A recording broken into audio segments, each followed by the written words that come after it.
하나님의 말씀 봅니다. 오늘은 열왕기상 제18장 18장 1절에서 6절에 이르는 말씀입니다. 말씀을 교독합니다. 많은 날이 지나고 새 3년에 여호와의 말씀이 엘리야에게 임하여 이르시되 너는 가서 아합에게 보이라. 내가 비를 지면에 내리리라.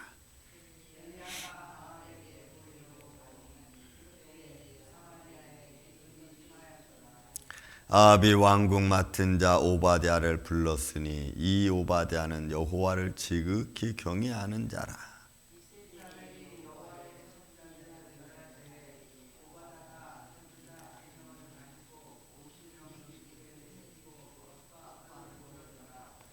아합이 오바댜에게 이르되 이 땅의 모든 물 근원과 모든 내로 가자. 혹시 꼴을 얻으리라. 그리하면 말과 노새를 살리리니 짐승을 다 잃지 않게 되리라 하고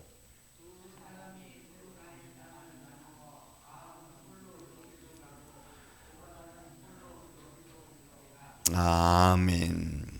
자, 이제 열왕기상 18장 이제 19장은 이제 엘리야의 손길을 통해서 역사하시는 하나님의 모습을 우리 가운데 보여주고 있습니다.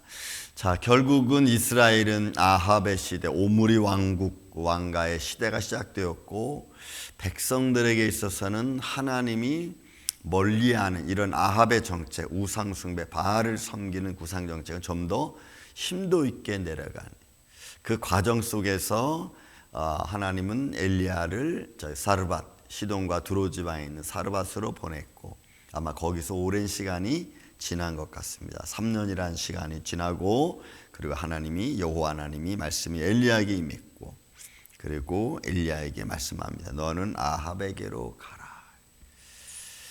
그러니까 하나님의 손길이 이스라엘 백성 안에서 그들을 나누셨을 때 솔로몬의 죄로 말미암아 나눴습니다. 나누었을 때에 하나님은 이스라엘 백성과 남유다 백성을 통해서 하나님의 복음, 하나님의 손길이 어떻게 움직이고 있는가를 사실 성경은 우리에게 보여주고 있죠.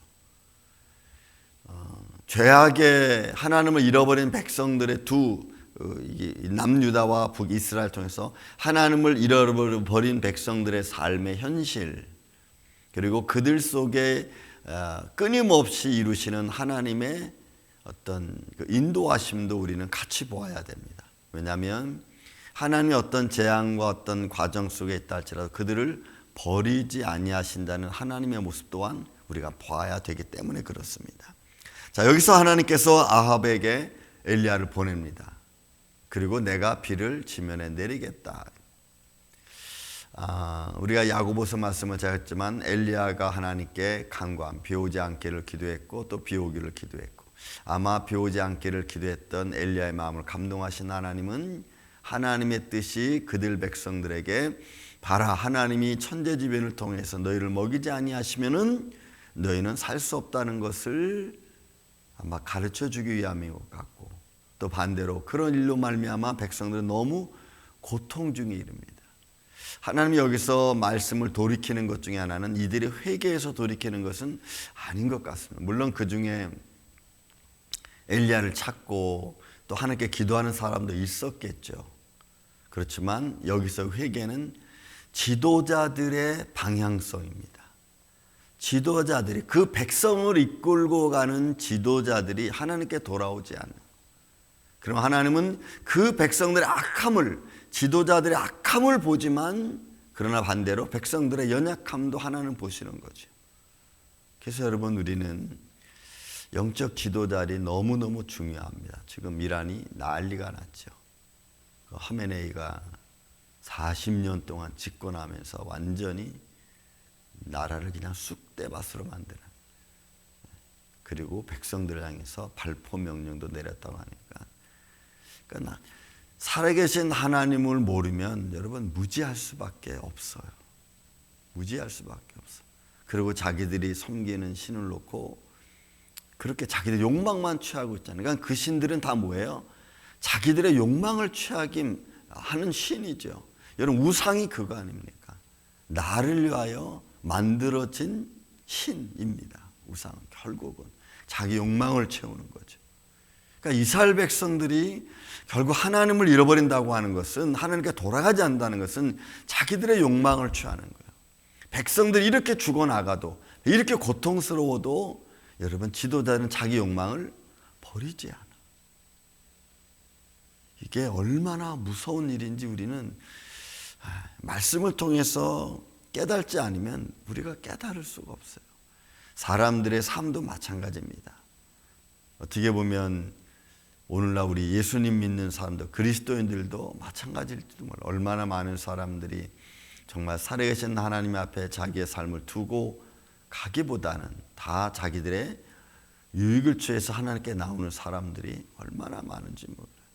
그런 가운데서 여러분들이 저 우리 임마누엘 교회는 정말로 살아계신 하나님 앞에 온전히 무릎 꿇고 그가 오라 하면은 예스, 가라 그러면 예스, 하지 말라면 예스, 하라 그러면 예스. 참 이런 믿음의 감동이 역사하는 저는 우리 임마누엘 교회 되기를 주의 이름으로 축원을 드립니다.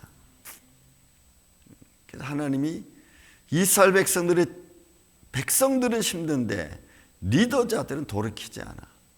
그런데도 하나님은 글쎄요, 백성들의 보는 모습에서인가요? 내가 시면에 배를 드리겠다라고 엘리야를 통해서 이야기합니다. 그래서 엘리야가 아합에게 보이려고 가는 과정 속에 있죠. 그때 사마리아의 기근이 심하였더라. 여러분 이 북이스라엘의 기근이 심하면요, 북이스라엘은 제가 어제 말씀드렸죠. 갈릴리 지방에서부터 시작해서 허르몬산에 내려오는 물줄기, 그리고 서쪽에는 샤론 평야 쪽에 있습니다. 그러니까 이 평야가 결국은 다 말라 비틀어지는 거예요. 농사가 안 되는 겁니다. 그래서 남유다 쪽은 우기가 굉장히 사막화되어져 있는 지방이니까 농사가 쉽지 않습니다. 그러나 북이스라엘은 농사를 지을 수 있는 평야가 굉장히 많습니다. 그런데 그 평야에 기근이 많아요. 그러니까 사마리아 지역에는 백성들이 고통스러운 거죠. 거기다가 여러분, 이 아합은 이렇게 말합니다. 여러분 보세요. 아합이 4절에 보면 이세벨이 여호와의 선자를 멸할 때에 오바댜를 선자 100명에서 오바댜를 통해서 선자들을 하나님이 이렇게 관리를 했습니다. 자, 관리를 한 중에 아합은 무슨 생각을 했냐면 이렇게 해서 5절에 보면 아합이 오바댜에게 이르되 이 땅의 모든 물근원과 그 모든 내로 가자. 혹시 꼴을 얻으리라. 그리하면 말과 노새를 살리리니 짐승을 다 잃어버리리. 그러니까 지금 아합의 모습은 백성들의 죽음 기갈 중에 있는 것은 생각보다는 말과 노새를 살리는 거예요. 여러분 이 의미가 뭐가 있냐면 나라의 국력이 이 당시에는 말에게 있어요. 말. 그러니까 자기들의 국력을 잃어버리지 않기 위해서 물 근원을 찾아가는, 그러니까 하나님께 와서 기도하고 회개하려고 하는 생각은 전혀 없습니다. 자기의 국력, 자기의 위치, 자기의 삶을 유지하기 위해서 물 근원을 찾아가는 거예요. 그러니까 생명이 어떻게 보면 근원이겠죠. 그러니까 인생의 완악함이, 인생이 죄로 물들어버리고 죄의 그늘 아래 갇혀버리면 생명의 길이 안 보이는 거죠. 여러분 우리가 안경을 쓰고 칼라 안경을 쓰고 세상을 바라보면 칼라로 인해서 온 세상이 제대로 보이지 않죠. 그런 거 여러분 똑같아. 우리의 두려움과 염려와 근심과 분노로 세상을 대하면 세상이 정상적으로 보이질 않아. 그러니까 믿음의 눈으로 보는 게 여러분 참 중요해요.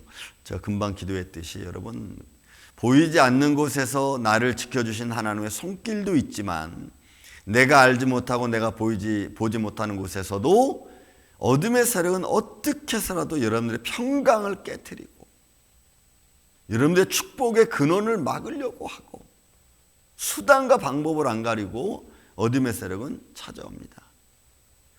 하나님을 모르면 자기 권력을 유지 위해서. 어제도 저는 며칠 2-3일 동안에 저랑 같이 만나고 식사했던 목사님 한 분은 갑자기 전화했더니 병원에 가 있어. 왜 그랬더니 장이 꼬였대. 장이 협착증을 이뤘다는. 여러분 저도 그걸 좀 처음 알았네. 장이 협착이라는데 한 번 장이 수술했는데 어떤 거냐면 장이 상처가 나가지고 우리 몸이 참 신비로워요. 이 소장 대장 이렇게 막 움직이잖아요. 몸에서 소화시키려면 막 움직이잖아요. 그 움직이면은 장과 벽 이렇게 있잖아요. 이렇게 그 내막, 그러니까 장막이 이게 미끌미끌해가지고 장이 막 움직여도 그 안에서 움직이니까 아무 이상이 없어요. 그런데 이게 이 장 협착증이 일어나면은 그 장에서 무슨 끈끈한 액이 나와가지고 이 벽하고 붙어. 장 벽하고 이렇게 붙는 거예요. 이렇게 붙으면은 장이 막 움직여야 되는데 못 움직이는 거예요. 근데 움직이려고 하면 이게 이제 병하고 액이 나와가지고 붙어버리면 이게 아픈 거지. 아프면은 그 부분은 소화가 또 안 돼. 그 장하고 장하고 장벽이 이렇게 붙어버리면 또 이게 이래가지고 결국에는 뭐 장을 조금 잘라냈다는. 막 아파가지고 막. 이야, 사람의 몸이 여러분. 그러니까 하나님 우리 소화 잘 되게 해놓은 또 하나님의 은혜인 줄로 믿습니다. 참 이게 하나님의 손길이에요. 또 어떤 목사님은 제가 좀 이제 이번에 우리 총문 동문회 제가 회장이 돼서 좀 같이 일 좀 하자고 전했더니 목사님 미안해. 너 왜? 무슨 일인데? 나 이번에 병원에 가서 신장 이식 받으려고 명단 올리고 왔대. 여러분 건강이 최고예요. 거기다가 또 망막도 또 이상히 녹내장이 생기고. 여러분 우리가 하나님의 지켜주심, 하나님의 인도하심, 마귀는 여러분 어떤 수단과 방법을 가리지 않고 우리를 무너뜨립니다. 그렇게 육신의 건강이 무너지고 꿈이 무너지면요, 묘하게도 믿음도 무너져. 믿음도 여러분 약해져. 참 그런 모습을 보면서 마음이 많이 안타깝습니다. 내가 만약 그렇게 되면 나는 어떨까? 이런 생각이 들어요. 나는 이럴 때 믿음이 어떤 마음의 믿음이 될까? 이렇게 온전한 믿음의 마음, 지금 이 순간에 내가 하나님을 사랑하는 이 사랑의 마음을 그대로 유지하면서 내가 갈 수 있을까? 그러니까 권력에 사로잡히고 세상에 사로잡히면요, 하나님이 제대로 안 보이는 거지. 다 자기 욕망을 위해서 있는 거예요. 이게 여러분 우리 세상의 모습입니다. 그러니까 여러분 백성들이 이제 사마리아의 기근이 심했으니까 백성들이 얼마나 힘들겠어. 그런데 아합은 지금 뭐에 관심 있어요? 백성들의 굶주림과 기근 때문에 허덕이는 것은 안 보이고 말과 노새를 살리리니 짐승을 다 잃지 않게 되리라. 자기들의 권력 중심이에요. 정말 우리가 관심을 두고 정말 그 의미가 어디 있는지를 찾아가려고 하지 않고 지금 당장 내 눈앞에 있는 것만 우리는 바라보는 거예요. 그래서 여러분 우리가 이런 우리의 연약함을 바꾸고 조금 수고하고 애쓴다, 믿음의 길을 걸어간다는 것이 참 어려운 거예요. 매 순간의 싸움이어야 되고, 정치 지도자 잘못 만나면 백성이 힘들고 고생스럽고, 믿음의 사람에서 믿음의 길을 제대로 못 가면 가정이 어려워지고 자녀들이 힘들어지고. 그러니까 우리는 그런 이 상황들을 어떻게 믿음으로 지혜로 잘 다스리고 가는가. 이건 제 생각입니다, 여러분. 제 생각입니다. 이런 창세기에 보면은 항상 일단 생각나는 게 있어. 하와가 동산 중앙에 있는 선악과를 바라보니까 보암직도 하고 먹음직도 하고 탐스럽게 할 만큼 보기 좋았어. 근데 하나님은 그죠? 창세기 2장에 보면 너 그거 먹지 마라. 먹는 날엔 정령 죽는다. 반드시 죽을 것이라 했거든요. 그래서 무트 두 번 반복해서 쓰고 있어. 그는 강조형입니다. 그러니까 우리가 이렇게 생각하는 거예요. 하나님의 동산 중앙에 선악과 만들어 놓고 먹지 마라, 먹지 마라, 절대로 먹지 마라. 이런 분인가? 좀 캐션마크가 저는 붙어요. 제가 말씀 계속 읽다 보면 캐션 마크가 붙어. 그리고 마귀는 여러분 욥기서 1장에 보면은 하나님을 충동하는 자라고 했어요. 그 충동이 뭐예요? 하나님이 이렇게 지켜주니까 욥이 하나님을 섬기는 것 아닙니까? 이렇게 하나님 마음을 충동해서 하나님이 저가 하나님을 믿고 있다는 것을 증명하게끔 하기 위한. 저는 이렇게 생각이 돼요. 이건 제 생각입니다. 선악과는 마귀가 만들어 놓은 것 같아. 동산 중에 선악과. 왜?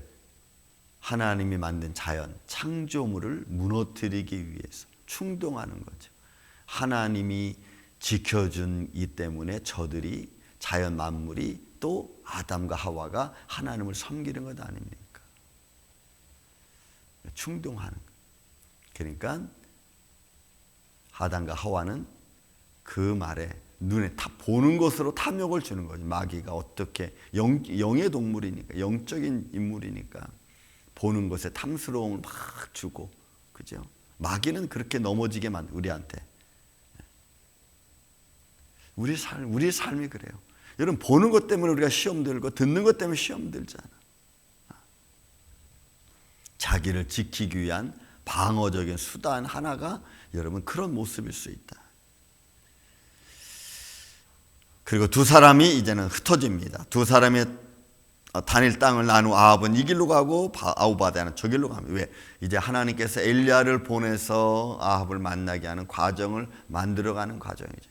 그래서 저는 우리의 발걸음조차도 인도하시는 하나님의 손길, 오늘 저와 여러분이 어느 길로 갈지 알 수 없지만 그 과정 길 속에서도 믿음의 길을 저는 걸어갈 수 있는 지혜로운 저와 여러분 되시기를 저는 주님의 이름으로 축원을 드립니다. 어느 길로 가다가 누구를 만날런지 어떤 일일지 우리는 아무도 몰라. 그러나 그 과정 하나하나 속에서도 하나님과 늘 같이 마음적으로 우리 생각적으로 의지하고 기도하며 나아갈 때에 오늘도 하나님이 여러분들 향한 축복의 손길이 함께하는 복되는 날 되시기를 예수님의 이름으로 축원을 드립니다. 사랑과 은혜가 많으신 아버지 하나님 감사합니다. 오늘도 우리는 우리의 삶 속에 주님의 평강이 임하기를 원합니다. 주님의 평강이 우리를 지켜주시고 주님의 능력의 손길이 우리를 인도하여 주시옵소서. 어둠에서 이렇게 틈타지 말게 하여 주시고 보여지는 것들 때문에 시험 들지 않게 하여 주시고 들려지는 것 때문에 우리의 마음의 평강이 깨지지 않도록 주님이 역사하여 주시옵소서. 하나님의 손길이 오늘도 주님 몸된 교회 사랑하는 성도들이 있는 곳곳마다 역사하여 주셔서 오늘도 저들의 발걸음을 통해 인도하시는 하나님의 축복의 손길이 함께 임하는 복된 한 날 되게 하여 주옵소서. 어둠에서 이렇게 틈타지 말고 모든 질병이 예수 이름으로 물러가고 주님 영육간에 올라 강건함으로 주님을 찬양하며 예배하게 하여 주옵소서. 주님만이 홀로 영광 받으시옵기를 원하옵고 사랑이 많으신 예수님의 이름으로 기도하옵나이다. 아멘.